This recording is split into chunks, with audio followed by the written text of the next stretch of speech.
UG, I read that when you were 14 years old, you went on some sort of a quest in your life. Can you tell me what it was that you were looking for? I don't want to talk about my past life for the simple reason that what I have come into is totally unrelated and cannot be traced back and fit the events of my life into the framework of cause and effect relationship. That's one of the reasons why I don't want to answer any of those questions. What happened to me when I was 14, what I did not do.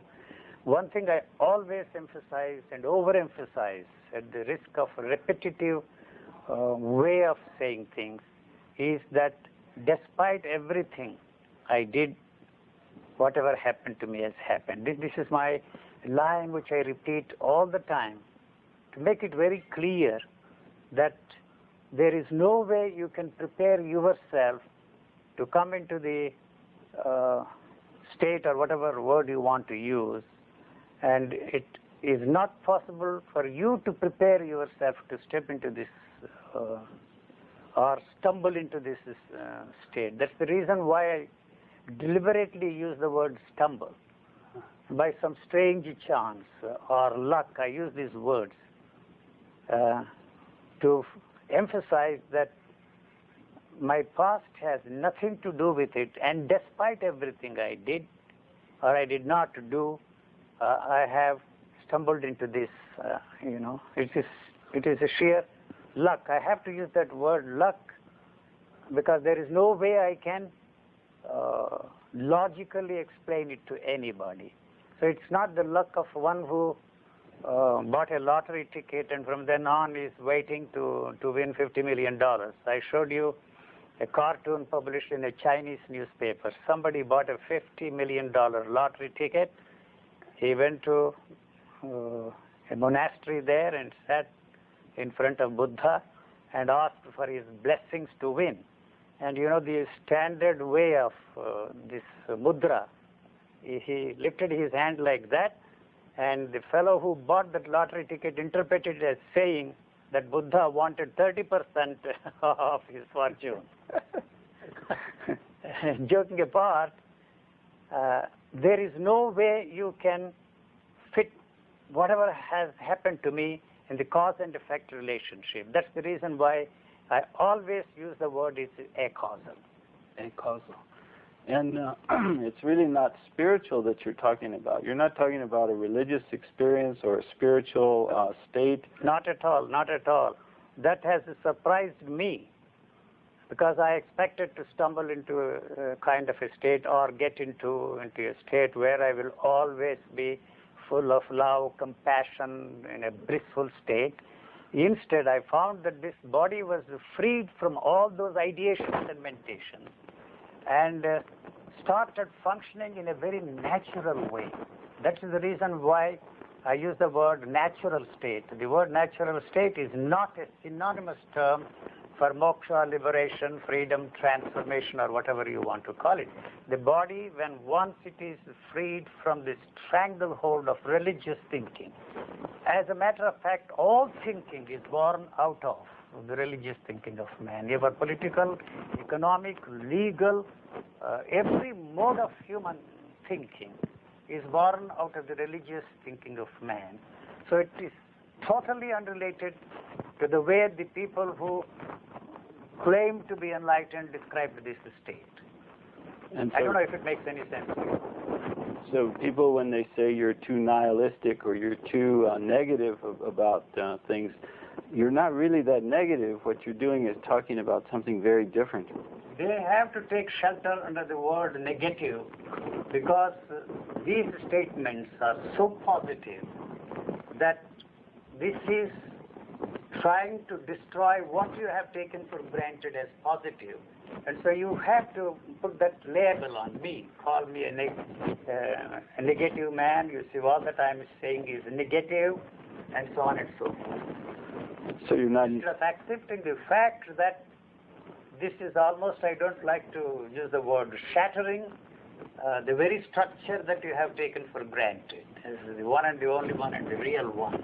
So you have to put this or that kind of a label on me and call me a nihilist, an atheist, a cynic, and your language is very rich with all that kind of vocabulary. So anything that we affirm as a positive aspect of our own journey, you would say is a part of something we're constructing out of our thought. So you don't want to let that go. Why? That is all that you have. And if that comes to an end, the you as you know yourself, the you as you experience yourself is coming to an end. And what will be there after? That you will never know.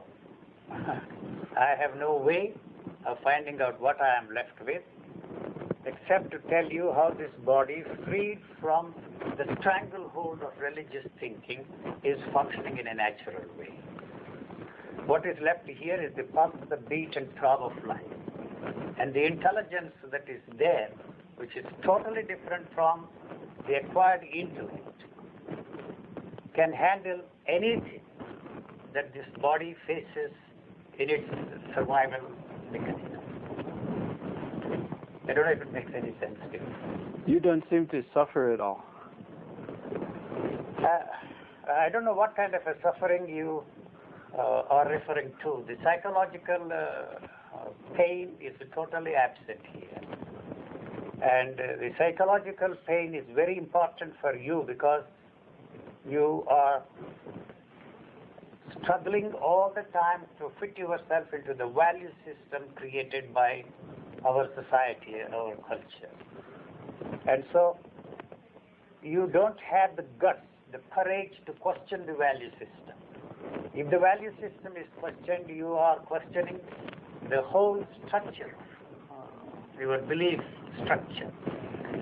And so when once you begin to try to put that in its proper place and reject it, you will be confronted with the situation that you have to reject those who are responsible for that also. That's one of the reasons you hope and try everything possible to fit yourself into that framework.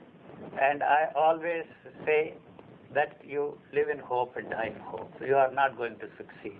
So the goals are never questioned by you. I am questioning the goal. So if you accept that the goal is the one thing that you are interested in, all that you are doing is not taking you anywhere near, and there is no way you can achieve that goal. So what you are left with is the struggle, the pain, the misery. And you have to live with that and enjoy your misery.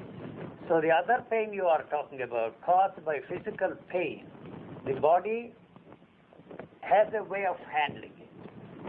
The physical pain is more acute than the way it is affecting the body, because you are linking up the sensations of pain and through the help of thought, so you feel the physical pain more acute than what actually it is. The body can handle the sensation of pain in its own way if it is not captured by thought. See, the thought has this way of linking up all these sensations and give continuity to it. But I am not for a moment saying that you should endure pain for any reason, spiritual reasons, or to prove to somebody that you can endure pain. It's a different matter. Right? If there is some way you can free yourself from pain, I think you should do it. And not fall for the commercials that they are selling, all pain relief drugs.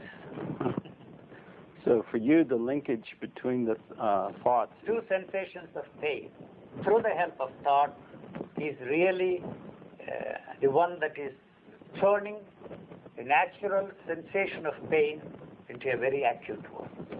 And you, there's no linkage between... There is no linkage. It does not mean that I am free from physical pain. That's all that is there. If the body cannot handle that, take care of it. And your paranoia about freeing yourself from this pain instantly is responsible for the continuity of pain. So body has a mechanism, a built-in mechanism, a system, a sort of an immunity system that can handle the pain in its own way. But if you are not patient, you see, and give a chance for the body to work it out in its own way, you have to take the help of painkillers. And fear, is it the same as the pain? I don't know exactly what you mean by pain. I mean the fear.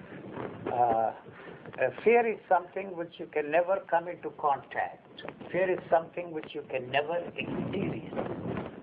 And what you experience is what the thought says is the fear. The thought captures the sensation of pain within its framework and calls it fear. But you have never come into contact with pain. You have never touched the sensation of pain. It's after all a sensation. The fear of something coming to an end is what you are really interested in freeing yourself from. But supposing you see a cobra and then you step back. If you are frightened, in a psychological way, if I may use that word, quote and unquote, you emit odors. So the cobra has to take the first step. It doesn't give you a chance to destroy the cobra. If you are not frightened of the consequences of encountering a cobra there, and this body is not involved in the fear of something happening, then the odors that the body emits will not be there, and nothing will happen. The cobra will go its own way, and you continue to go in your own way. So every attempt that you make to free yourself from fear, every therapy, every technique, whether it is a psychiatric theory or a religious theory to free yourself from fear, is the one that is keeping it there forever. So actually, you are not doing anything to free yourself from fear. Whatever you are doing is the one that is strengthening and fortifying it. Because you have no way of touching that fear. You see, it is what you are doing to free yourself from fear is the one that separates the thought from the fear. And then once it is separated, you have no way of freeing yourself from that.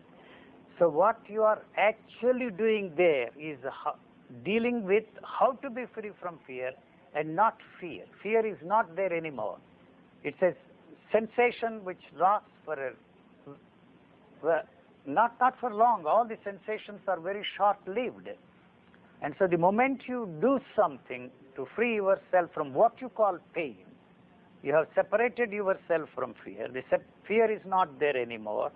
What you are dealing with is how to be free from fear, what kind of a therapy you should have to free yourself from fear. In the future, you are not dealing with fear at all.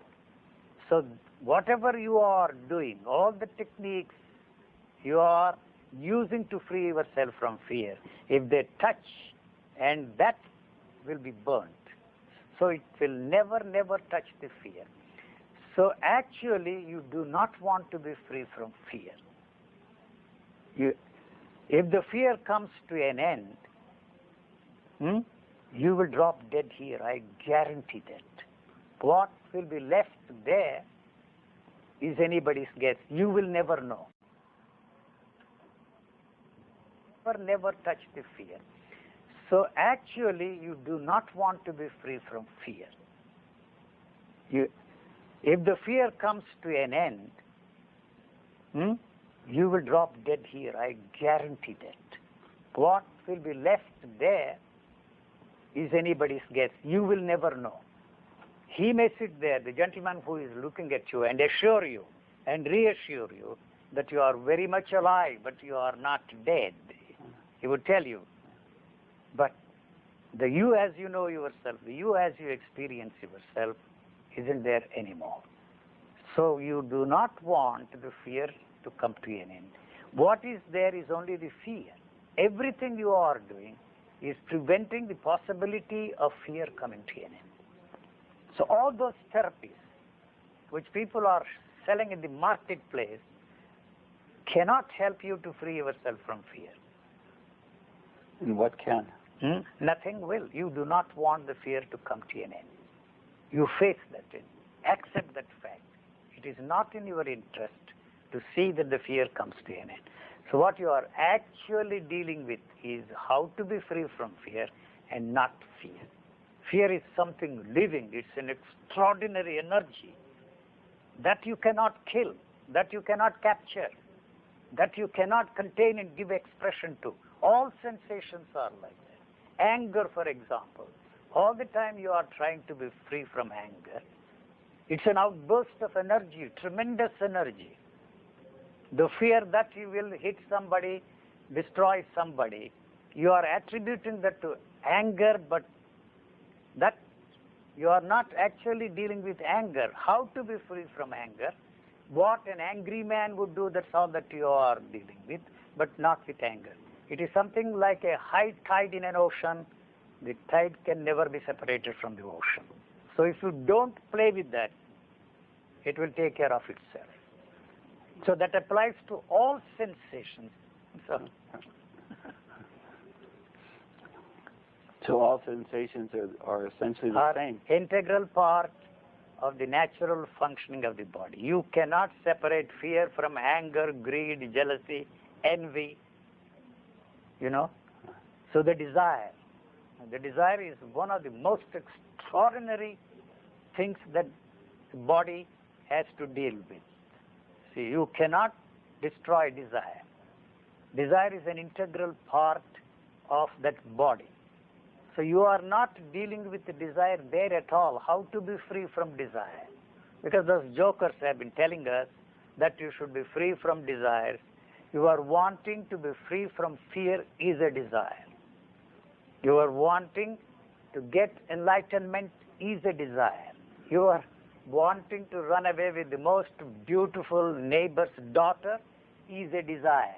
Your society in which you are functioning may consider the other one socially unacceptable, but desiring moksha, liberation, freedom, transformation are acceptable desires. The moment you make a distinction between the two, you have created a problem for yourself there. So the desire is something living there. If the desire is not there, you are dead. So in any case, you are dead because you are dealing with not desire which is living, not greed which is living, not anger which is living. These are all extraordinary sensations. They are all the same. The moment you separate yourself, you give a name to that and say it's desire, the other one is anger, and the third one is fear. They are all the same.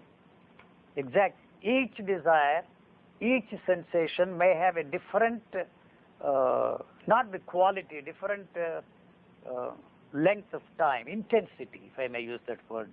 But that is built in there. But whatever you are doing to free yourself from a particular thing, you are interested in freeing yourself from, that intensity is given by thought. So it is captured by thought.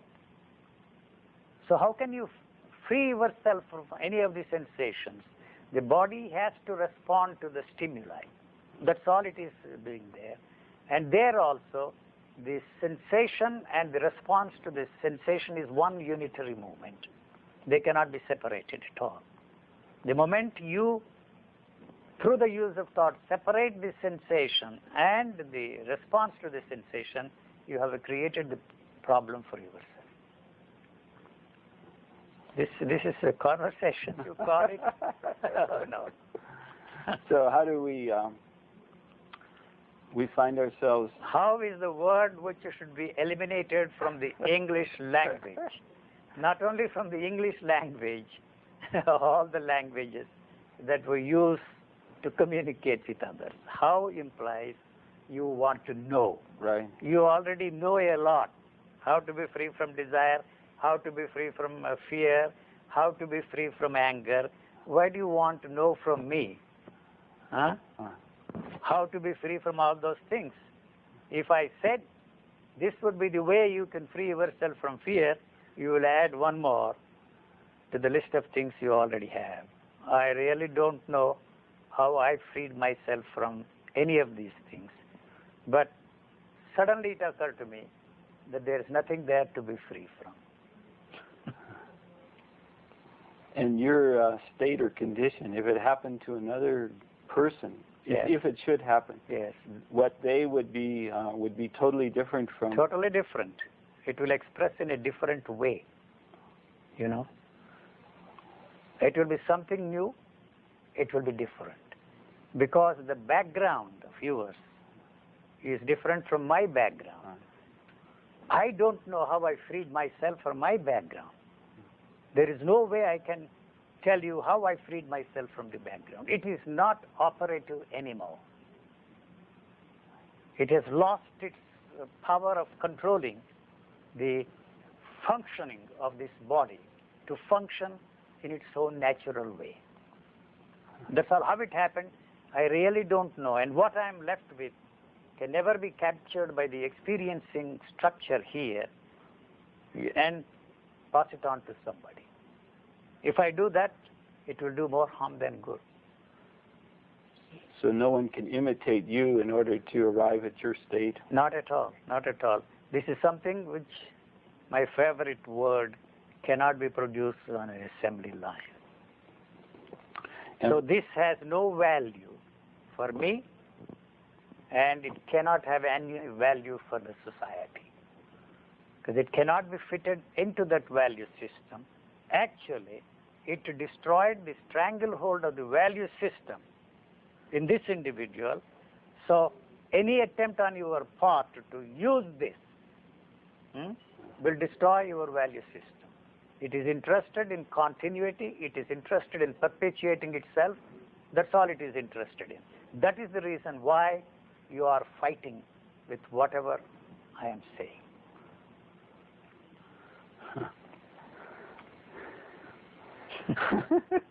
I just laugh.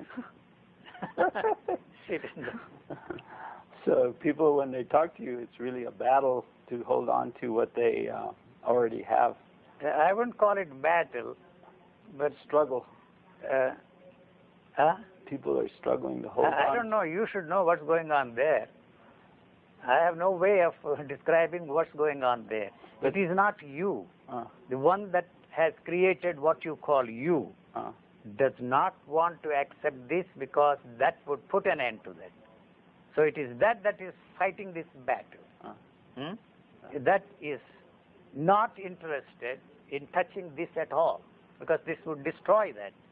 So that is interested in perpetuating itself. It has a built-in mechanism that keeps it going. Thank you. Yet, at the same time, Yes. there seems to be so much peace around you. I mean, is there a name you could, or how would you describe that, or why would you say that? I don't know, and I have no way of finding out whether I am at peace with myself. There is no way. I can tell myself, this is you. You are at peace with yourself. You are in a state full of compassion, love. You see, all those phrases you don't seem to realize create the division in you. Love implies two. I love you. Wherever there is a division, there is a conflict, there is a battle there. So you don't live in any division? I can't, to put it that way is very misleading. I have no way of telling myself what is the state I am in. This is me. So if I can do that, I will know what you are. So I have no way of knowing anything about myself, so there is no way I can find out whether you are enlightened or not enlightened, whether you are at peace with yourself or not. The fact that you come to me or go to somebody asking him or me how I can be at peace with myself indicates that you are not at peace with yourself.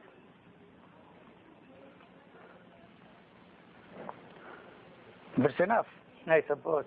We have said a lot. And thank you for this so-called conversation, dialogue, interview between us both.